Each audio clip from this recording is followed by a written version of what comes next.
In this session, we'll saw the last part of the lesson, the chair.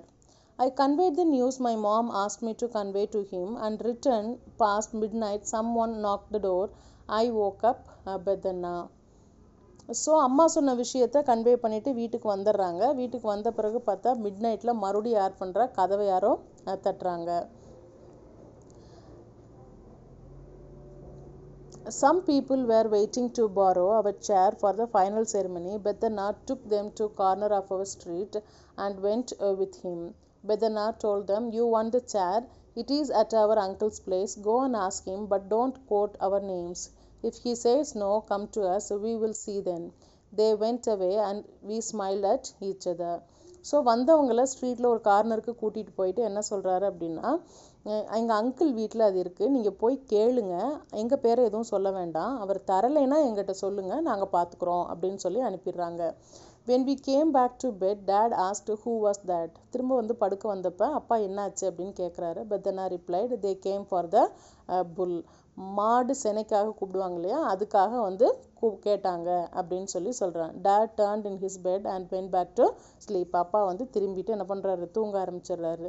Now the rain started showering on our in-laws house. So பிரச்சனை எங்கே ஆரம்பிக்குது, in-laws ஹவுஸில் ஆரம்பிக்குது, மாமா வீட்டில்.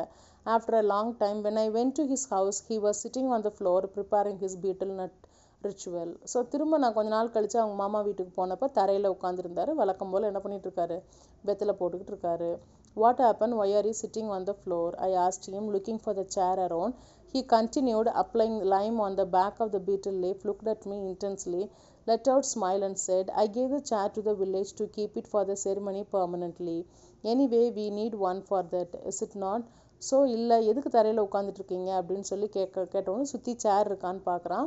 இவன் என்ன சொல்கிறான், அந்த சுண்ணாம்பு அதில் தடவிக்கிட்டே, பீட்டில் லீப்பில் வெத்தலையில் தடவிக்கிட்டே என்ன சொல்கிறான், நான் வந்து சிரிச்சிட்டே சொல்கிறாரு, நான் அந்த சேரை வில்லேஜுக்கே கொடுத்துட்டேன். இந்த மாதிரி செரிமனிக்கு நம்ம வில்லேஜுக்கு ஒரு சேர் தேவைப்படுது இல்லையா, அதனால் பெர்மனெண்ட்டாக நீங்களே வச்சுக்கோங்க அப்படின்னு சொல்லி என்ன பண்ணிட்டேன், அதை கொடுத்துட்டேன் அப்படின்னு சொல்கிறாரு.